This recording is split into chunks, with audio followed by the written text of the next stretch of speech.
Our next guest knows the devastation and heartbreak of the Israel-Palestine conflict only too well. She is a news anchor for Channel 14, a channel in Israel that is on a mission to fight for the truth and pave the way for more right-leaning, less woke media in Israel. That would be good.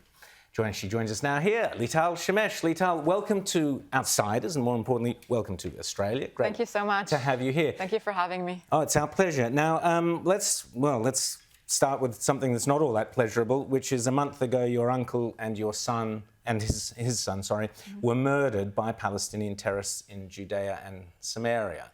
Tell us about that. Unfortunately, we're dealing with a very hard year in Israel. Over 35 Israelis were murdered by Palestinian terrorists. It was actually the most lethal year since the second Intifada regarding terrorism coming from Palestinian terrorists and from the Gaza Strip. And unfortunately, it got close to home when my uncle and his son got murdered a month ago by Hamas terrorists in Judea and Samaria. Why don't we hear about this, Lital? What is it that you're in the more conservative media, if you like, or the right side of the media, but the media worldwide is so biased against Israel. Why do we not hear about these atrocities? 100%. The media is doing a really bad job in covering what is really happening in Israel. In the good case, it will cover the story. In the worst case, it will completely change the narrative. When you scroll down international media, the headlines would always be around a Palestinian was killed by a police officer. Only when you read the item, you understand that Palestinian was actually a terrorist who was actually stabbing Jews.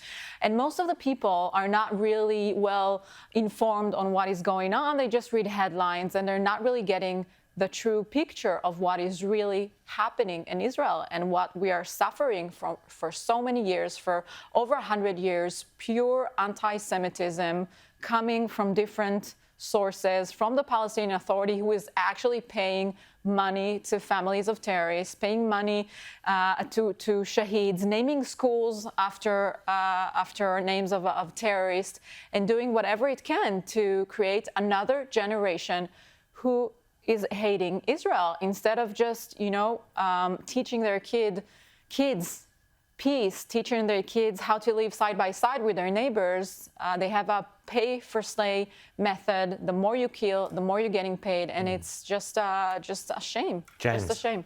Lital, I want to move on to something that's possibly a bit more positive news here. I want to ask about Bibi Netanyahu's declaration at the UN last week that they're on the verge of normalizing relations with Saudi Arabia. Now, to me, having grown up watching Saudi Arabia, this seems an extraordinary thing, but it also suggests to me that the Abraham Accords, which were one of the great achievements of the Trump administration, they're not dead. So tell us about that, and tell us about how that would reshape the map of the Middle East if we were to finally get normalized relations between Riyadh and Jerusalem. Yeah, you're absolutely right. That is actually incredible. I was covering the signing of the Abraham Accords in Washington, seeing Israel and the United Arab Emirates and Bahrain signing a peace agreement later on with Morocco and with Sudan.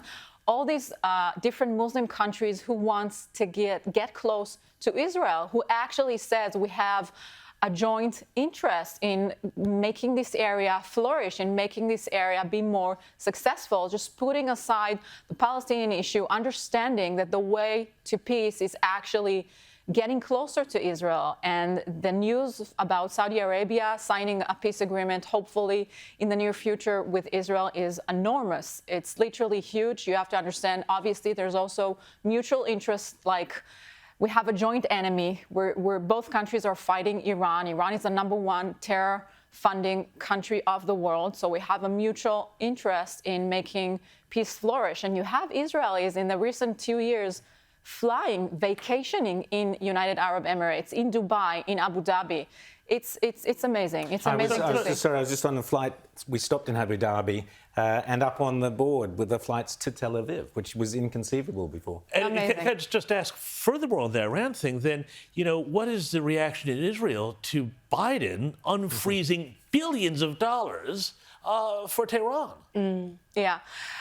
So I think the entire world has to get to get up, to wake up, and to understand what Iran has been doing in the recent few years. Not only it's been violating every single rule regarding its nuclear deal, the world has to lift back the sanctions, to get back the sanctions against Iran.